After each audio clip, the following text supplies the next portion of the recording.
she has let me in her kitchen. Nicola, dangerous! And you've brought an amazing recipe today. What are we making today? We're making a beautiful mulled wine. Mulled wine. Yeah. And it is known as glue vine as well, isn't it? If you want to sound a bit posh about it. Mulled wine, where does it actually come from? Well, the Northern Hemisphere have it at Christmas time, of course, when it's cold there, but we've just adopted it to our winter. So in New Zealand we have around this time. It is, it's beautiful, and the smells are just amazing. So let's talk about what actually goes into mulled wine. Okay, well today we're going to put it all in a crock pot, which is great because the ingredients seep in all their beautiful flavours really slowly, and the sugar can dissolve as well, just while you're cooking it at that low heat, and it just allows it to slowly develop without boiling off the alcohol, which you don't want to do, of course. No, of course not. And tell you what, better than a candle. You hear that naturally around the home, and everyone walks and just gets that whiff of that amazing aroma. It just makes you feel, it's a beautiful, homely, cosy feel when you come in and smell the mulled wine cooking. It is. So the wine we're using is? So we've got the From the Ashes Pinot Noir.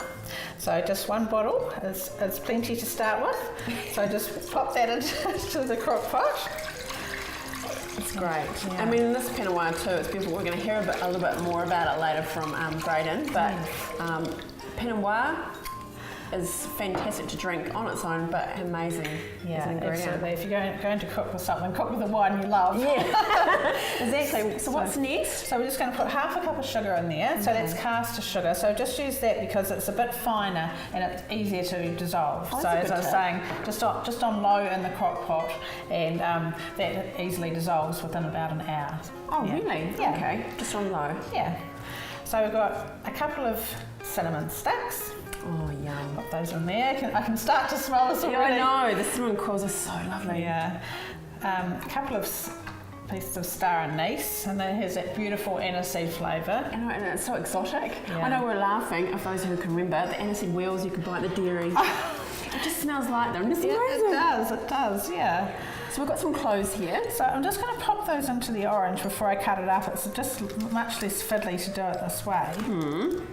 So they just have their little pointed bits at the bottom, and they're easy to pop into a piece of pins, fruit. Aren't they? It's like a cushion. They are, and it just makes it, you can imagine if you pop them straight into the wine as they are, they might float around and you might not put them, you might get them in your glass.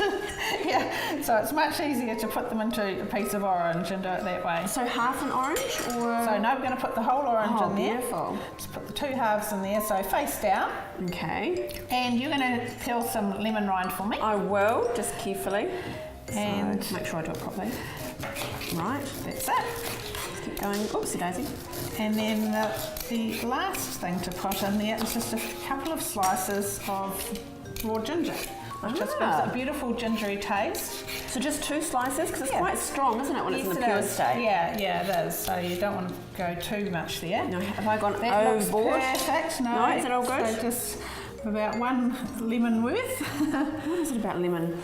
It's just instantly refreshing, isn't it? Oh, it's lovely. It's gorgeous. Yeah. So we've got the beautiful orange, the cloves in it, the star anise, the ginger, the cinnamon, ginger and lemon. Yes. It's fabulous. And half a cup of sugar. And half a cup of sugar, just like that. So we just pop that on there.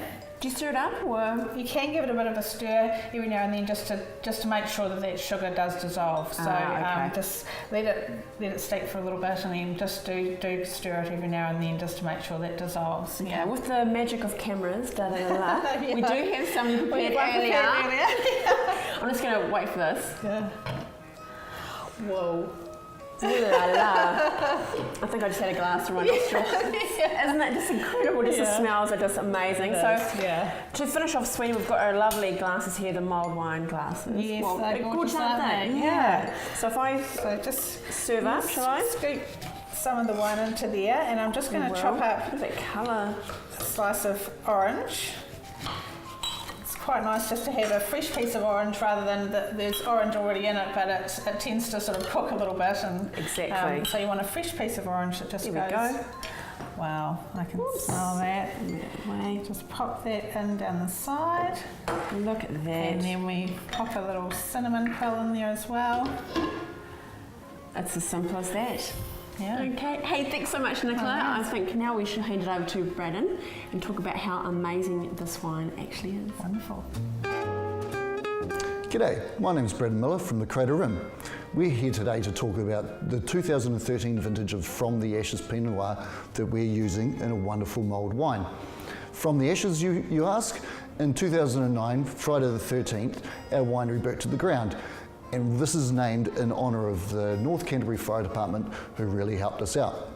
The wine's absolutely beautiful, big, sumptuous, lots of fruit flavours, lots of cherries, lots of berries.